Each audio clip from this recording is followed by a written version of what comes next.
In the spring of 1964, Malcolm X undertook a journey that would reshape his views on race, humanity, and faith. This was no ordinary trip. It was a pilgrimage to Mecca, the Hajj, an experience so profound that it transformed not just his soul, but the very message he carried to the world. As a civil rights leader in America, Malcolm X was known for his fierce criticism of systemic racism and his unrelenting fight for justice. But during this pilgrimage, he witnessed something he thought impossible. People of all races, colors, and backgrounds united as one under the banner of faith. It was during these sacred rituals, amidst the unity and brotherhood of Hajj, that Malcolm X wrote a letter, one that would reveal the depth of his transformation and his vision for a world free from racism. Now let us hear his words as Malcolm X describes the momentous journey that changed his life forever. Never have I witnessed such sincere hospitality and the overwhelming spirit of true brotherhood as practiced by people of all colors and races here in this ancient holy land, the home of Abraham, Muhammad, and all other prophets of the Holy Scriptures. For the past week, I have been utterly speechless and spellbound by the graciousness I see displayed all around me by people of all colors. I have been blessed to visit the holy city of Mecca. I have made my 7 circuits around the Kaaba, led by a young mutawaf named Muhammad. I drank water from the well of Zemzem. I ran 7 times back and forth between the hills of Mount Al-Safa and Al-Marwa.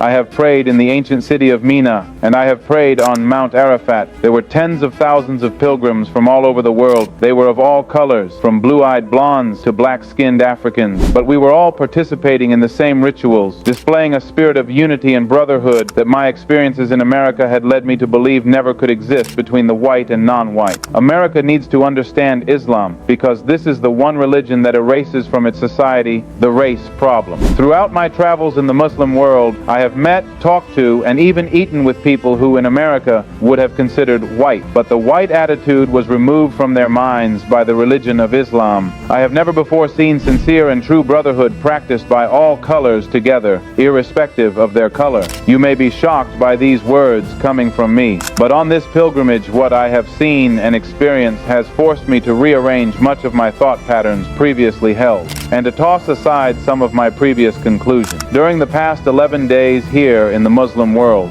I have eaten from the same plate, drunk from the same glass, and slept in the same bed, while praying to the same God with fellow Muslims whose eyes were the bluest of blue, whose hair was the blondest of blonde, and whose skin was the whitest of white. We were truly all the same because their belief in one God had removed the white from their minds, the white from their behavior, and the white from their attitude. I could see from this that perhaps if white Americans could accept the oneness of God, then perhaps too they could accept in reality the oneness of man, and cease to measure and hinder and harm others in terms of their differences in color. Each hour here in the Holy Land enables me to have greater spiritual insights into what is happening in America between black and white. The American Negro never can be blamed for his racial animosities. He is only reacting to 400 years of conscious racism of the American white. But as racism leads America up the suicide path, I do believe from the experience that I have had with them that the whites of the younger generation in the colleges and universities will see the handwriting on the wall, and many of them will turn to the spiritual path of truth, the only way left to America to ward off the disaster that racism inevitably must lead to.